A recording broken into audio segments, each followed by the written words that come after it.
evolution of sound. Beep beep, what's up ninjas, my name is Semrold and today I'm going to teach you how to make a similar lead in Sylenth1 like the Chainsmokers and Coldplay's something like this. Easily one of my favorite songs right now. Some people are hating on it, but I think it's perfect for what it is, a pop song.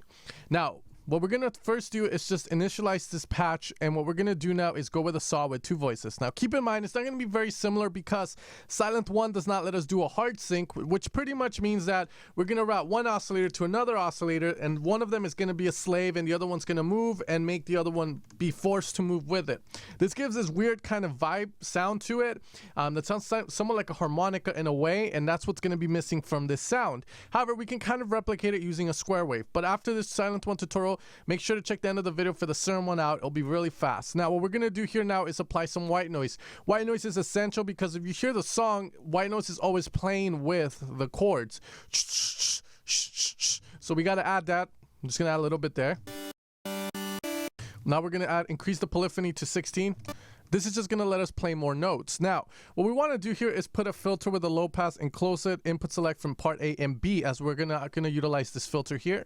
And now what we're going to do is just open this up with an envelope, and this is where it's going to get that nice warm vibe from it.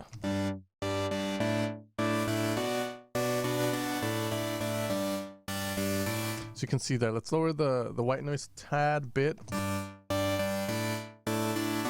Now what we're going to do in part B is try and just mimic the heart sync that the sound has by putting a square wave. It can go with the H pulse or the quarter pulse. It doesn't matter. They're just pulse width modulations, versions of the pulse.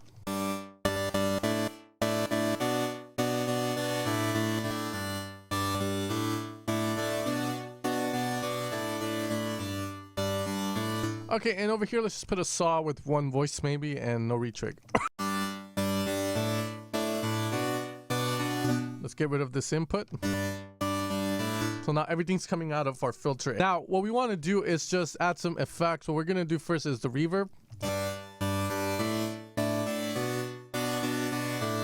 Now, some EQ, where we're going to boost the high end more than the low end, because if you hear the sound itself, it doesn't have that much low end to it. And then a bit of chorus and phaser. Phaser is 100% wet for now. We're going to lower the LFO rate and LFO gain so we can use the center frequency to kind of give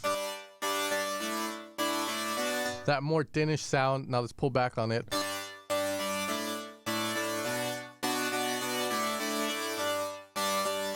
Cool, and the last thing is delay. So we want to make this wider ping pong left and right all the way to the left. And then what we're going to do is just delay it through the Haas effect, as many of you guys know.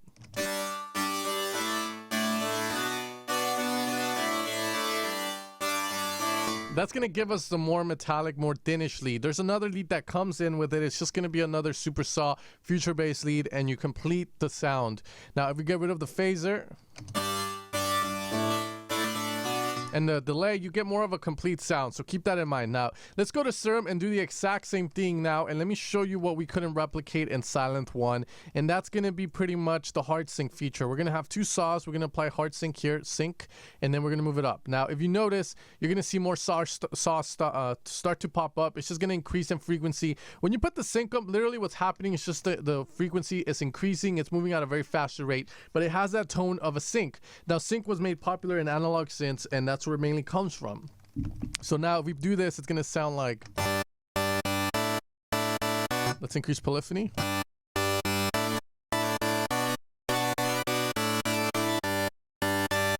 And as you can see, that's what we can't replicate this.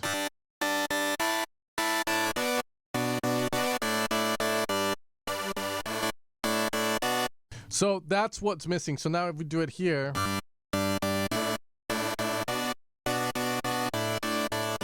put a, you know what, let's not put a low pass. We'll have the sync, and then we're gonna shape this with the envelope 1, which is the amp envelope.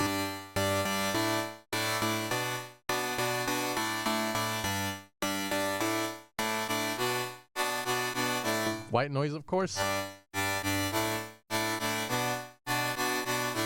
And then we can apply effects like our reverb. you know, delay, chorus, and whatnot. So it's a very simple sound, but what makes the sound is the idea of the song, which, you know, it has the vocals from Coldplay's lead artist. The lyrics are very emotional, and the drop is very simple, but it just flows really well together. Anyways, guys, if you guys enjoyed this, make sure to hit the subscribe button, leave a like, and I'll see you guys next time, ninjas. Take care and have an amazing day. Everybody in the club.